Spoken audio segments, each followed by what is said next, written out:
আমার সোনার বাংলা, আমি তোমায় ভালোবাসি।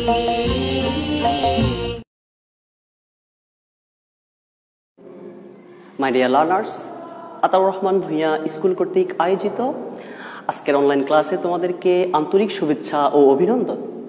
তোমাদের সাথে আছি আমি মোহাম্মদ আজিম নাহিদ, সহকারী শিক্ষক, আতাউর রহমান ভূঁইয়া স্কুল। আমি আশা করছি তোমরা সবাই ভালো আছো, সুস্থ আছো, নিরাপদে আছো। করোনা ভাইরাসের প্রাদুর্ভাবের কারণে তোমাদের পড়ালেখার একটু ক্ষতি হচ্ছে, আর সেই দিক বিবেচনায় আমাদের স্কুল কর্তৃপক্ষ, বিশেষ করে আমাদের স্কুলের প্রধান শিক্ষক মহোদয় নাজিমউদ্দিন স্যার সহ সংশ্লিষ্ট সকলকে আমার অন্তরের অন্তঃস্থল থেকে অনেক ধন্যবাদ।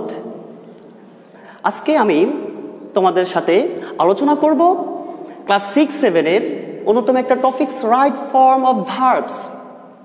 তোমরা যারা ক্লাস 5-এ গত বছর ছিলে, এখন 6-এ উঠেছ, তোমাদের জন্য এই টপিকসটা একদম নতুন।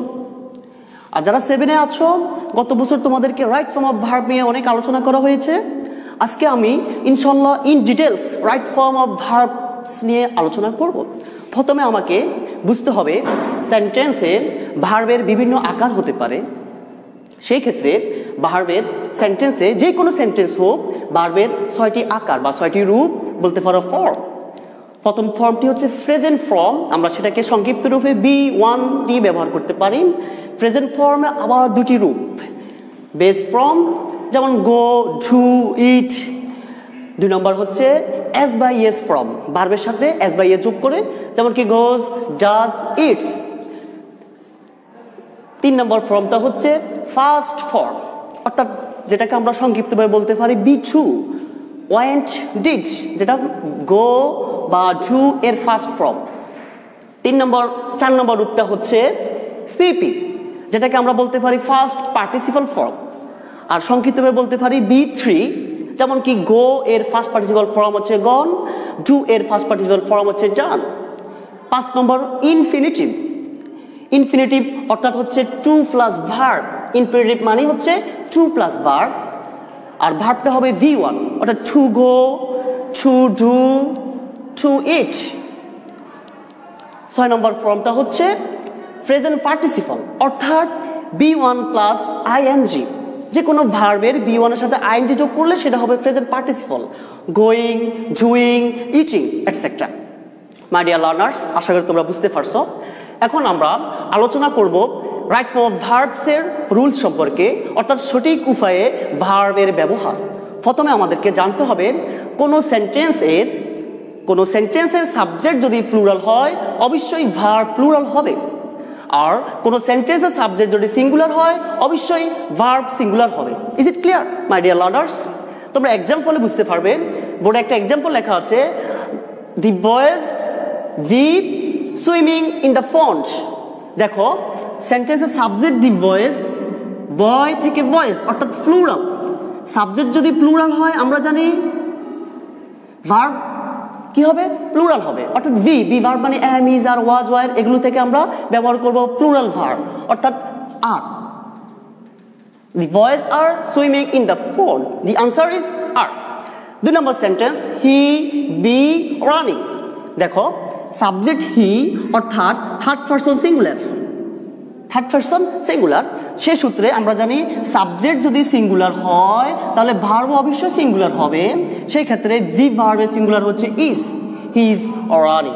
ইজ ইট ক্লিয়ার প্রিয় শিক্ষার্থীবৃন্দ? এখন আমরা আলোচনা করব কোনো সেন্টেন্সের সাবজেক্ট যদি থার্ড পারসন সিঙ্গুলার হয়, সেই ক্ষেত্রে ভার্বের শেষে এস বাই এ যোগ করতে হবে।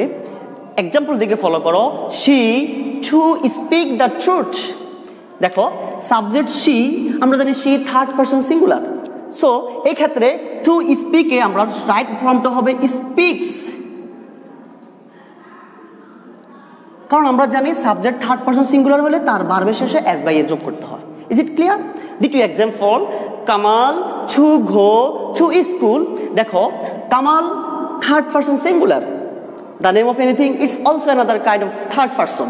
তাহলে কামাল থার্ড পারসন সিঙ্গুলার, আমরা জানি থার্ড পারসন সিঙ্গুলার হলে তার ভার্বের শেষে এস বাই এ যোগ করতে হয়, তাহলে আমরা ভার্বের শেষে এস বাই এ যোগ করবো, গো থেকে গোস। কামাল, অ্যান্সার হবে Kamal goes to school. Is it clear?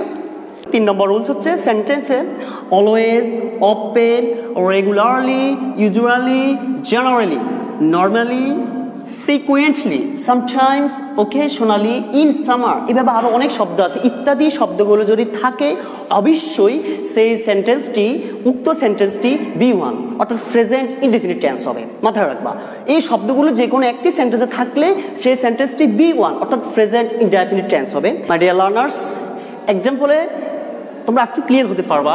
দেখো, দে টু প্লে ফুটবল রেগুলারলি। আমি বলেছিলাম কি সেন্টেন্সে যদি রেগুলারলি ওই জাতীয় শব্দগুলো থাকে, দেখো রেগুলারলি আছে, তাহলে সেটা প্রেজেন্ট ইনডেফিনিট টেন্স। আমাদের অ্যান্সার হবে প্লে ক্ষেত্রে হবে শুধু প্লে হবে, টু প্লে হবে না, অর্থাৎ they play football regularly.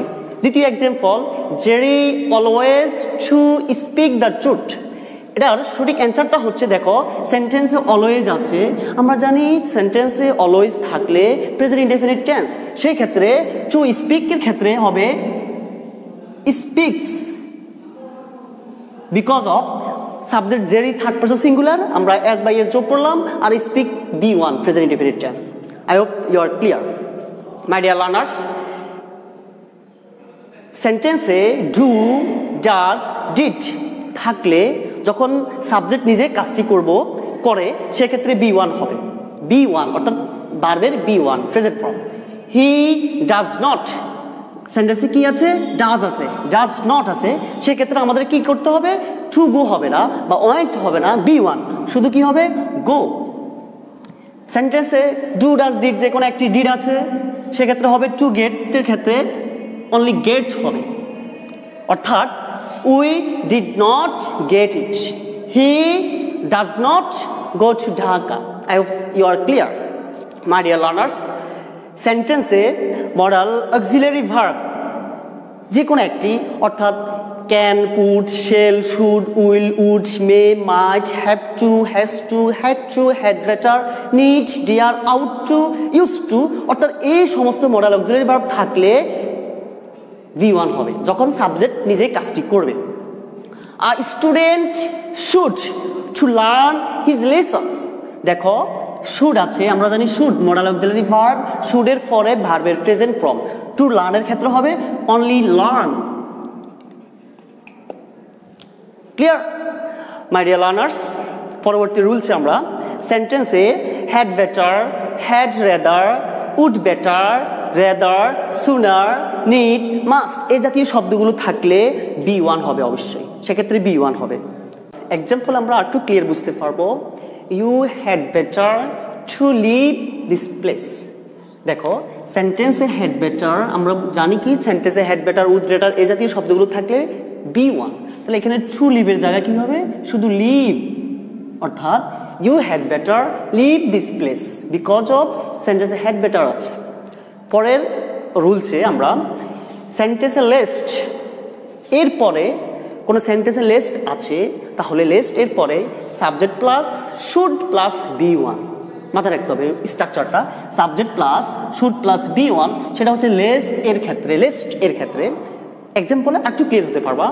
He worked hard lest. দেখো সেন্টেন্সে লেস্ট আছে, তাহলে সেন্টেন্সে লেস্ট থাকলে আমাদেরকে রাইট ফর্ম অফ ভার্ব করতে হলে লেস্টের পরে সাবজেক্ট থাকবে, সাবজেক্ট হি, ঠিক আছে, শুড বসবে, এক্ষেত্রে আমরা বসাবো শুড প্লাস B1, তাহলে ফেল যেভাবে আছে সেভাবে বসে যাবে। Is it clear? অর্থাৎ he work hard lest, he should fail in the exam. Is it clear? My dear learners, পরবর্তী রুলসে সেন্টেন্সে now, still now, now, still now, right now, today, this year, week, month, at this moment অথবা at the moment যে কোনো একটা, at present, currently, day by day, increasingly, repeatedly, gradually থাকলে সেই সকল সেন্টেন্সে প্রেজেন্ট কন্টিনিউয়াস টেন্সে হবে। Is it clear? এই জাতীয় শব্দগুলো যে কোনো একটি থাকলে সেই সেন্টেন্সটি প্রেজেন্ট কন্টিনিউয়াস টেন্সে হবে। এক্সাম্পলে আর একটু ক্লিয়ার হতে পারবা। দেখো, হি সিং আ সং নাও। আমরা জানি নাও থাকলে সেন্টেন্সটি কোন টেন্স হবে? নাও থাকলে present continuous tense. So he answer হবে ইজ সিঙ্গিং। নাও আছে প্রেজেন্ট কন্টিনিউয়াস টেন্স, তাহলে he is singing a song now. For এক্সাম্পলে they watch TV still now. আমরা জানি সেন্টেন্সে স্টিল নাও থাকলে প্রেজেন্ট কন্টিনিউয়াস টেন্সে হয়, তাহলে এখানে হবে they are watching TV still now. Is it clear my dear learners? সেন্টেন্সে প্রিপোজিশন, যে কোনো প্রিপোজিশন, তবে টু ছাড়া, অর্থাৎ ফর, অ্যাট, ইন, যে কোনো প্রিপোজিশন থাকলে সেক্ষেত্রে পরবর্তী ভার্বের সাথে ভার্ব প্লাস আইএনজি করতে হয় আর কি। দেখো, he went out after close the door. দেখো, সেন্টেন্সে আফটার একটা প্রিপোজিশন আছে, সেক্ষেত্রে আমরা কি করব? ক্লোজ। আমরা জানি প্রিপোজিশনের পরে ভার্ব প্লাস আইএনজি, তাহলে আমরা দিব after closing the door. Is it clear my dear learners?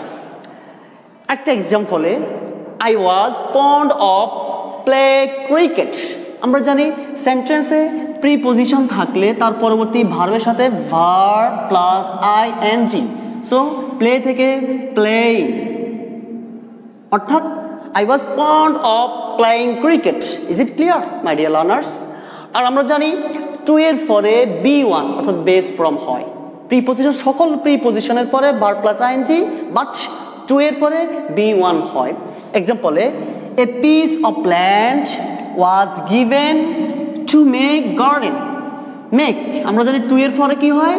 Two plus V one, so to make যেভাবে আছে সেভাবে বসে যাবে, to make. Is it clear my dear learners? তবে with a view to, look forward to, get used to, mind worth, cannot help, অথবা could not help, confess to, accustomed to, subject to, object to, be used to, become used to, এই জাতীয় সকল শব্দের পরে two থাকা সত্ত্বেও verb plus ING হবে। Two থাকা সত্ত্বেও ভার্ব প্লাস আইএনজি হবে।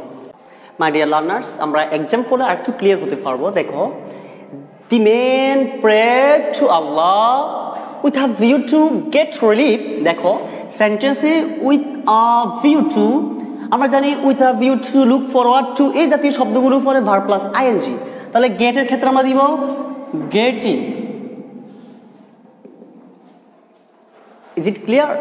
একটা এক্সাম্পল, উড ইউ মাইন্ড। আমরা জানি সেন্টেন্সে মাইন্ড থাকলে পরবর্তী ভার্বের সাথে ভার্ব প্লাস আইএনজি, তাহলে ওপেন ক্ষেত্রে হবে opening. Would you mind opening the window. Is it clear my dear learners? সেন্টেন্সে just now, till now, by now, already, yet, lately, for a long time, so far, or recently, immediately, এই জাতীয় সকল ওয়ার্ডগুলো থাকলে অবশ্যই সেন্টেন্সটি present perfect টেন্সে হবে। আর আমরা জানি প্রেজেন্ট পারফেক্ট টেন্সের স্ট্রাকচার হচ্ছে সাবজেক্ট প্লাস হ্যাভ অথবা হ্যাজ, সাবজেক্ট প্লাস হ্যাভ বা হ্যাজ, মেইন ভার্বের B3। দেখো, আই সি হিম রিসেন্টলি, সেন্টেন্সে রিসেন্টলি আছে, আমরা জানি সেন্টেন্সে রিসেন্টলি থাকলে অবশ্যই ওই সেন্টেন্সটি প্রেজেন্ট পারফেক্ট টেন্সে হবে, অর্থাৎ সির ক্ষেত্রে হবে আই হ্যাভ অথবা হ্যাজের ক্ষেত্রে হ্যাভ আসবে, আর সি ফার্স্ট পার্টিসিপল ফর্ম হচ্ছে সিন, অর্থাৎ I have seen him recently. For example, they just finish their work. দেখো, সেন্টেন্সে জাস্ট আছে, আমরা জানি জাস্ট থাকলে সেন্টেন্সটি অবশ্যই প্রেজেন্ট পারফেক্ট টেন্স। এই ক্ষেত্রে ফর এক্সাম্পলে they just finish their work. দেখো, সেন্টেন্সে জাস্ট আছে, আমরা জানি সেন্টেন্সে জাস্ট থাকলে অবশ্যই ওই সেন্টেন্সটি প্রেজেন্ট পারফেক্ট টেন্স হবে। সেই ক্ষেত্রে আমাদেরকে সেন্টেন্সটি কারেক্ট অ্যান্সার হবে they have just finished their work. Is it clear, my dear learners? আরেকটা example, I just have my breakfast now. আমরা জানি just অথবা just now যে কোনো শব্দ এই জাতীয় শব্দগুলো থাকলে প্রেজেন্ট পারফেক্ট টেন্স। এখন দেখো সেন্টেন্স just now আছে, সেক্ষেত্রে আমাদের কি করতে হবে? সেন্টেন্সটি প্রেজেন্ট পারফেক্ট টেন্স হবে। এর অ্যান্সারটা হবে I have just had my breakfast now. Is it clear, my dear learners? Okay. My dear learners, আজকে এই পর্যন্তই। আমরা আজকে রাইট ফর্ম অফ ভার্বসের যতগুলো রুলস আলোচনা করছি তোমরা বাসায় এগুলো প্র্যাকটিস করবা। যতই রুলস পড়বা কাজে আসবে না যদি না তুমি প্র্যাকটিস না করো। কথা আছে না, practice makes a man perfect. So তোমরা বেশি বেশি প্র্যাকটিস করতে হবে। আমি আশা করি তোমরা যদি এগুলো প্র্যাকটিস করো রুলসগুলো বাসায়, ইনশাল্লাহ তোমরা ভালো করতে পারবা রাইট ফর্ম অফ ভার্বসে। আশা করি তোমরা ভালো থাকবা, সুস্থ থাকবা, নিরাপদে থাকবা। No more today. May Allah bless you. May Allah help you.